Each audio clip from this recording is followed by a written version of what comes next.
Getting married is in many ways just setting yourself up to fail. That might not sound like the best way to begin on a day like today for Jack and Sally or for any of us. But there's something fundamental to say about such hugely committing vows made with love and trust. Sally and Jack, you've chosen today to use vows used by countless people over many years, many lifetimes. You join yourselves to the long line of all who have stood in love and trust and hope, making these vows, these words. Marriage vows set us up to fail because they ask everything of us, and we are not yet everything we hope to become. But we learn more through our failures and flaws than anything else. And we hear the two of you together say to each other in marriage that what you see and know is already sufficient, trusting in the more not yet discovered or yet asked of you. So Jack and Sally, with your families and friends, we join on this day to celebrate the gift of marriage. In marriage, a couple should experience a lifelong unity of heart, body and mind, comfort and companionship, enrichment and encouragement, tenderness and trust. Marriage is to be honored as a way of life, in which we may know the security of love and care and grow towards maturity.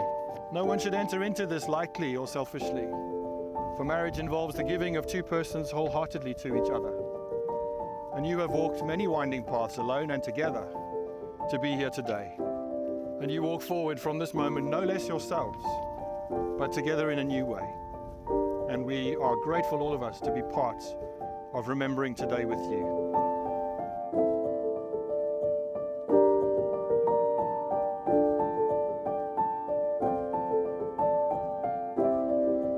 On marriage.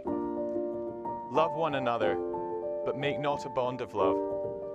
Let it rather be a moving sea between the shores of your souls. Fill each other's cup, but drink not from one cup. Give one another of your bread, but eat not from the same loaf. Sing and dance together, and be joyous, but let each of you be alone, even as the strings of a lute are alone, though they quiver with the same music. Give your hearts, but not into each other's keeping, for only the hand of life can contain your hearts. And stand together, yet not too near together, for the pillars of the temple stand apart, and the oak tree and the cypress grow not in each other's shadow.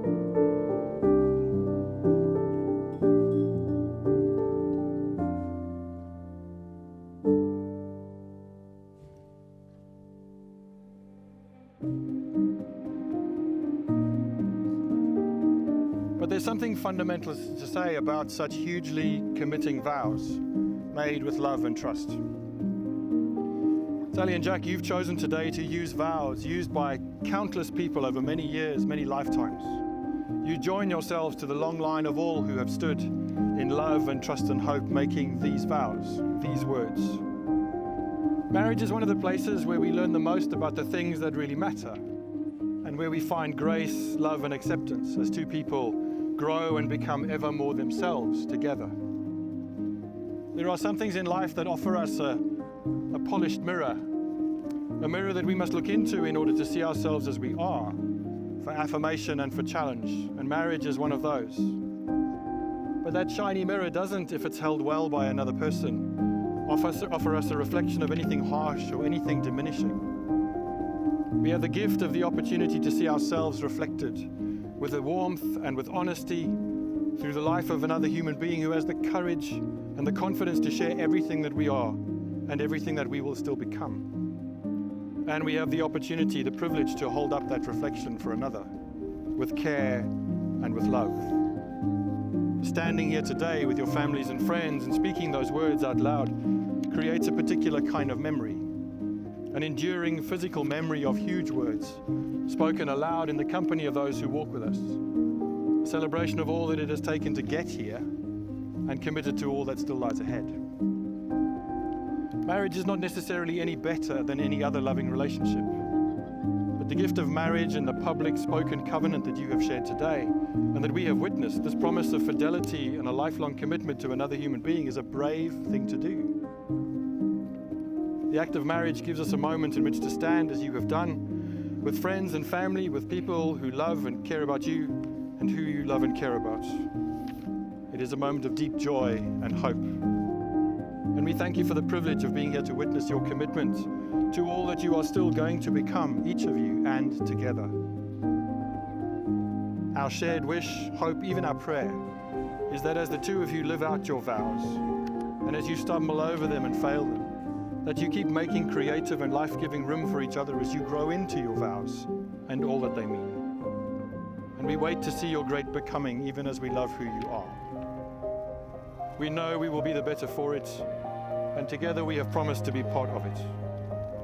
We give thanks today for the gift of marriage in every way and place that it has ever been a creative part of human life, mutually flourishing. But today, quite particularly for you, Jack, and for you, Sally, and for you, Jack and Sally together. I, Jack Henry Gilmore, take you, Sally Elizabeth Rhodes, to be my wedded wife. I, Sally Elizabeth Rhodes, take you, Jack Henry Gilmore, to be my wedded husband. For better or worse, For richer, for poorer, in sickness and in health, to love and to cherish, from this day forward, until we are parted by death. and this is my solemn vow. And this is my solemn vow.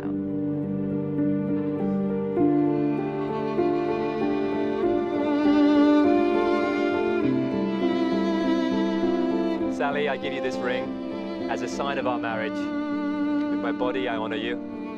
All that I am, I give to you, and all that I have, I share with you. In all that our love will still become.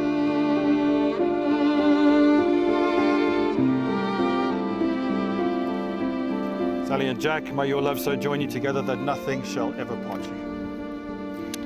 In the presence of us all, Jack and Sally have exchanged vows, joined hands, and given and received rings. I therefore proclaim that they are now united in the covenant of marriage as husband and wife.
Hello everybody and welcome to Westfield Farm.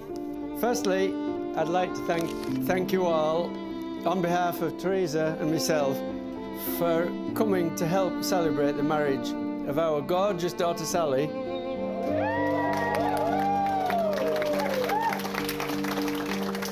I'll give him his full title, to Dr. Gilmore, alias Jack. So, Sally and I, we shared a bumpy ride here on that trailer, and it wasn't without a few unexpected events. Michael stalled tractor in middle of Thornton. I hadn't run it across him very well, how to manage a 1950 Nuffield that runs on petrol and paraffin. We've got a nice rustic approach to the day today, with shavs and bales to sit on. Now, I can't promise that there were no thistles in them bales. If anybody was unfortunate enough to sit on a thistle and they need it taken out, they only need to speak to the doc and he'll be only too happy to oblige.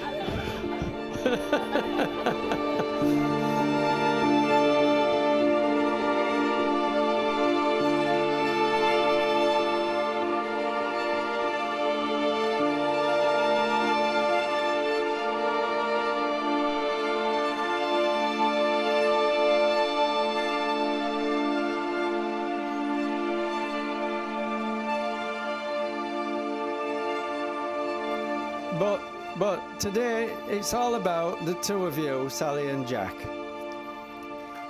Everything's different these days, and for meeting anyone, there's the internet dating sites. Do you swipe right or left if you don't fancy somebody? Which way? Left if you don't fancy them. Right, well, somebody must have swiped right, because I remember you saying, Sally, I'm going now, I've got a date in Leeds. And that was all you said. That date turned out to be Jack. Jack won't mind me saying, but he comes from a whole different background to me. We sometimes over... Can you hear me still?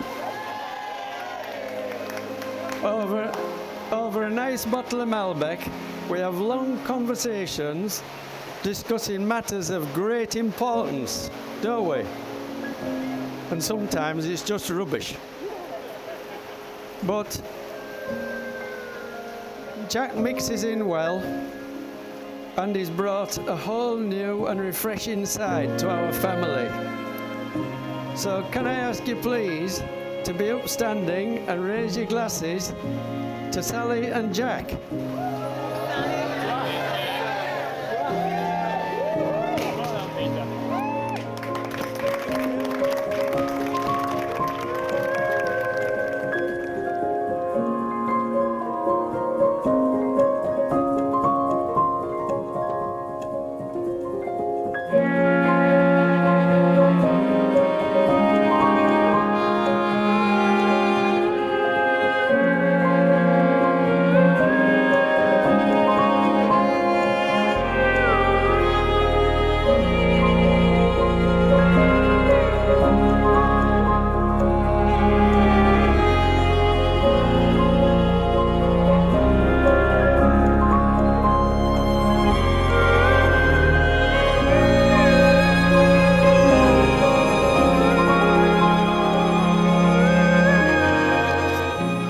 In the middle of a monsoon.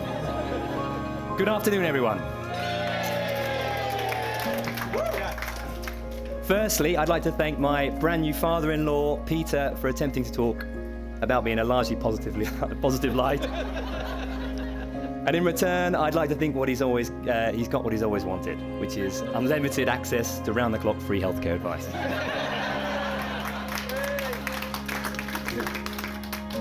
And then on behalf of my wife and I, I'd like to welcome...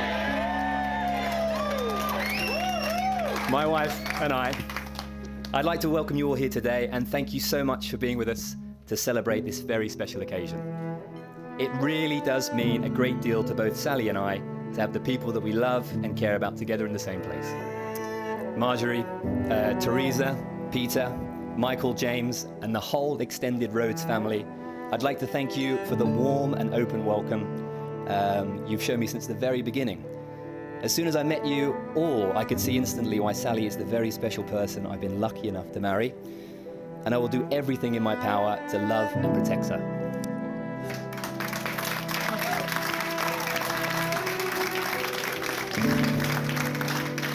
If we could just do something about the fact I will never be able to compete for her affections with any horse she happens to be. Then everything would be perfect. However, in my defense, I'm a lot cheaper to run and require a lot less grooming. And to my beautiful wife, Sally.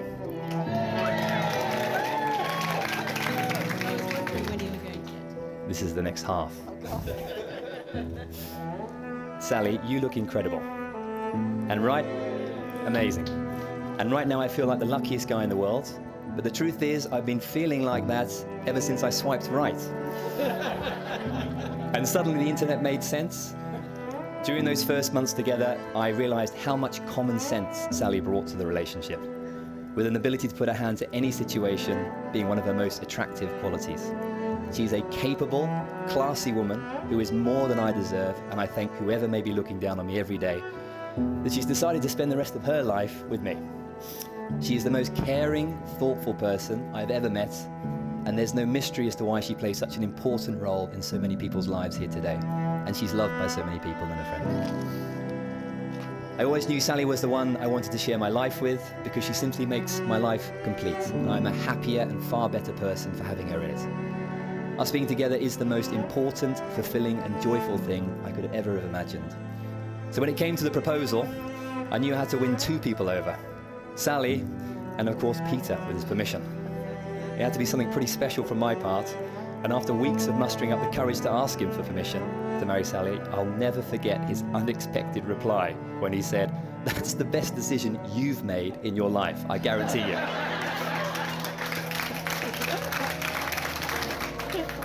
That day, Sally, when you said yes, was the happiest day of my life, because at that moment I knew the most special person I've ever met was going to be part of my life forever.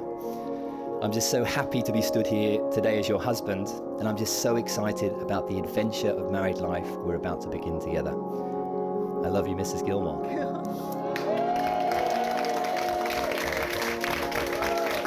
My final toast to my wife, Sally, and our future health and happiness. Thank you, everyone. Cheers.